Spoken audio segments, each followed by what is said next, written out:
They removed my name from the family group chat 2 days before the reunion, just because I was still unemployed.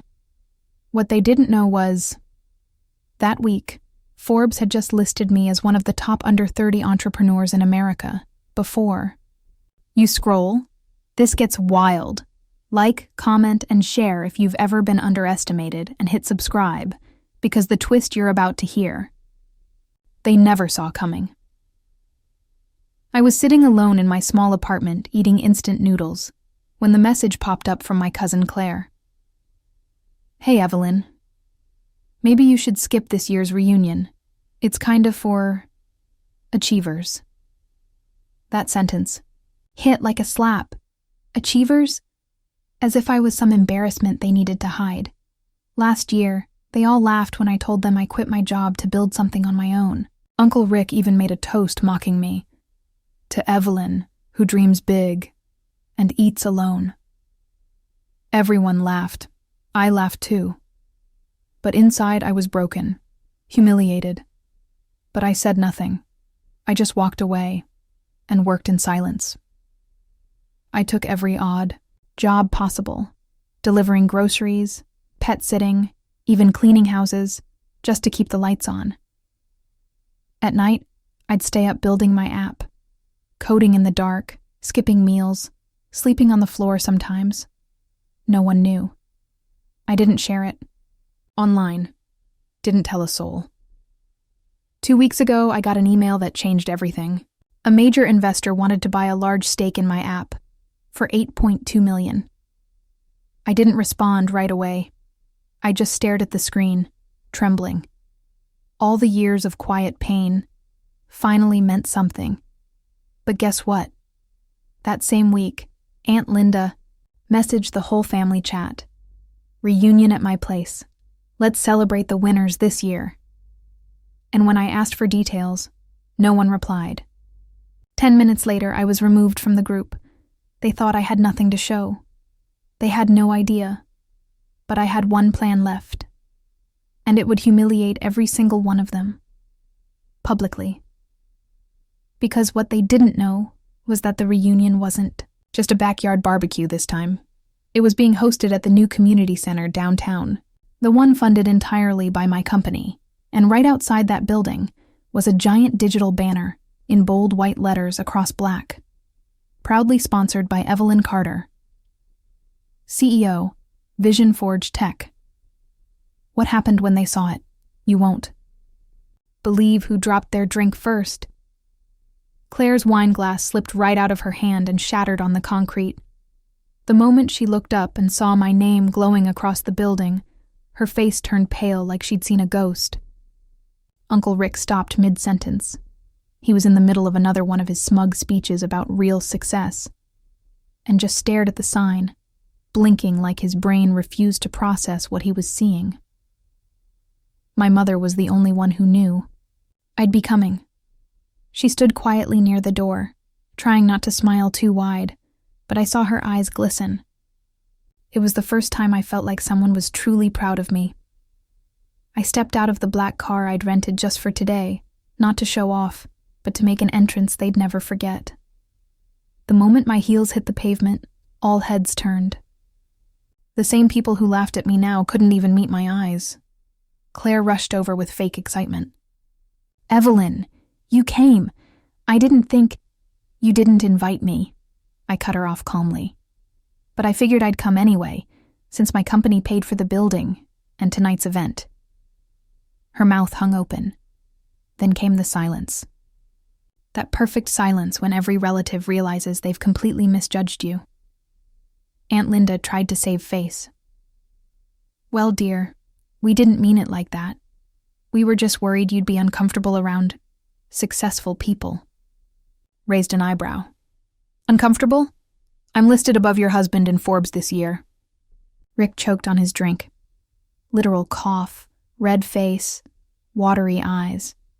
He walked away, pretending to be interested in a plant near the patio. But that's when the real twist hit. Because it wasn't just the family that was invited today. The mayor was here. Local press, influencers, people I'd invited quietly in advance, without saying a word to my relatives. I gave one short speech, just 3 minutes, about perseverance, about starting from nothing, and about not needing approval from people who only love you when you're winning.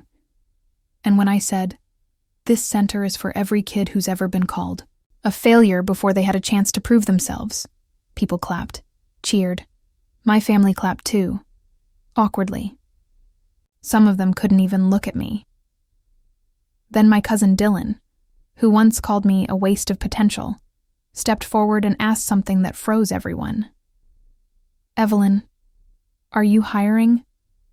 But the real shock was who I answered first, and it wasn't him. I turned my head slowly, scanning the faces of the same people who once said I was too soft, too unrealistic, and not built for business. My eyes finally landed on Aunt Linda's daughter, Vanessa. She was standing in the corner, arms folded, trying to act unbothered. But I remembered what she'd said 2 years ago during Thanksgiving dinner. Evelyn should just marry rich. That's the only way she'll ever afford her own place. So I smiled.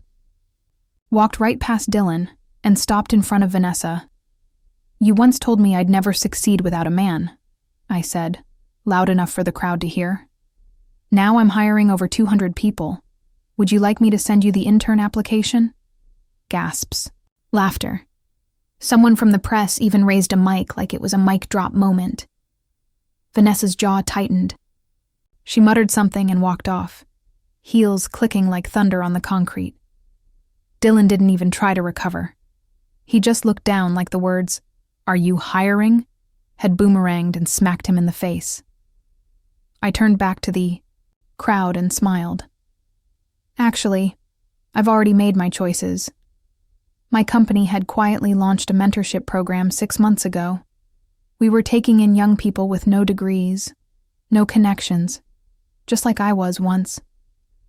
And I'd already picked my team, but then someone I never expected walked up to me.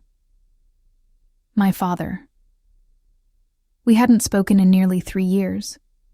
Last time we did, he told me I was wasting my life, that I was too emotional to make it in business, that I should have just taken the safe job at the bank like he arranged. He looked older now. Or maybe it was guilt weighing down his face. "I saw the banner," he said softly. "And the speech, Evelyn." I didn't know. "No," I replied calmly. "You didn't ask." For a moment, he just nodded, like he knew he had nothing to defend himself with. And then he reached into his pocket and handed me something small. A folded photo. Me as a kid holding a toy laptop. "You always had this," he whispered. "I just didn't believe you'd turn it into something real." I didn't say anything. I just took the photo. Not for him, but for me. A reminder. But before I could walk away, Claire suddenly raised her voice from across the patio. "Well, if you're so successful now, Evelyn, then why didn't you tell anyone? Why all the secrecy? Hiding it like some big mystery?" And that was the moment the final twist of the night began to unfold.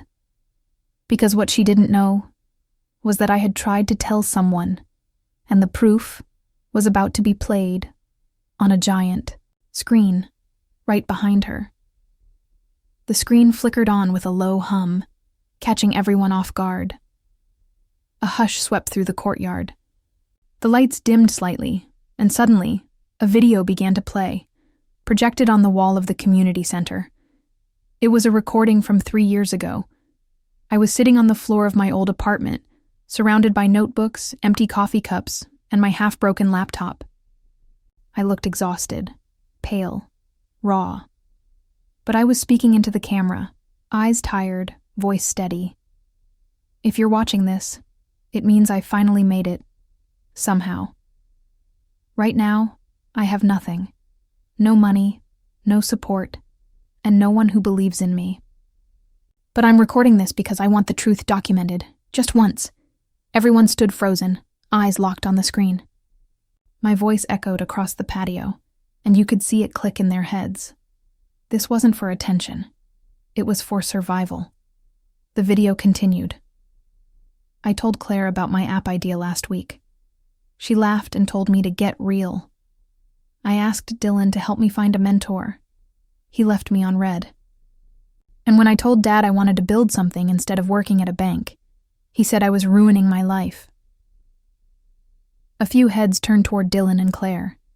They looked like statues, caught mid-breath, faces stiff.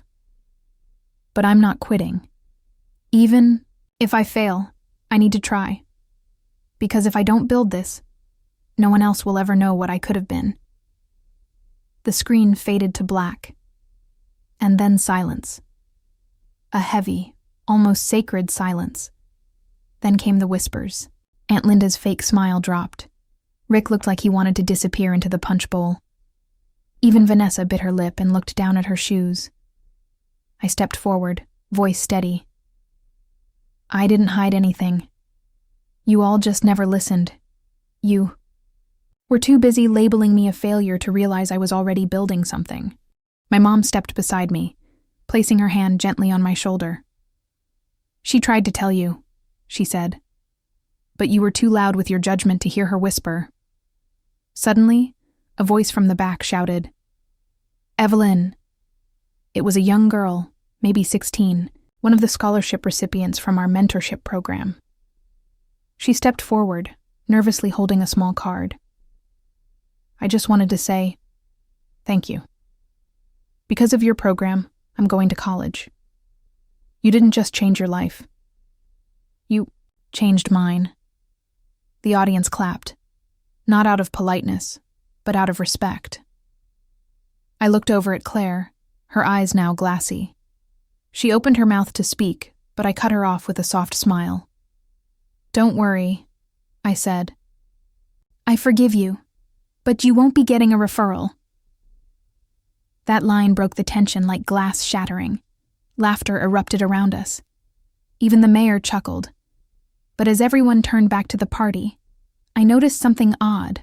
Uncle Rick was on the phone, whispering, looking over at me, and that's when I realized this wasn't over. He wasn't done. He was planning something. I watched Rick pace near the garden, phone pressed tight to his ear, voice hushed and urgent. Something about his body language didn't sit right. Then I saw him glance toward the donor board, the one listing major contributors to the center. My name was at the top. His wasn't even on it. That's when it clicked. Rick was trying to buy the land under the center. He thought if he could snag the lease from the city, he could control me, bury my progress under contracts and loopholes. Typical Rick move. Try. To win with power when he couldn't win with pride. But what he didn't know? I already owned it. Weeks ago, I bought the land privately through a holding company. Quietly. No spotlight. Just strategy. So I walked over to him and whispered, if you're calling about the lot, you might want to hang up. You're trying to buy from me. His face dropped like a glass slipping off a table. You... What? He stammered. I leaned in closer. Check the property records. I bought it last month. He didn't say a word. Didn't have to.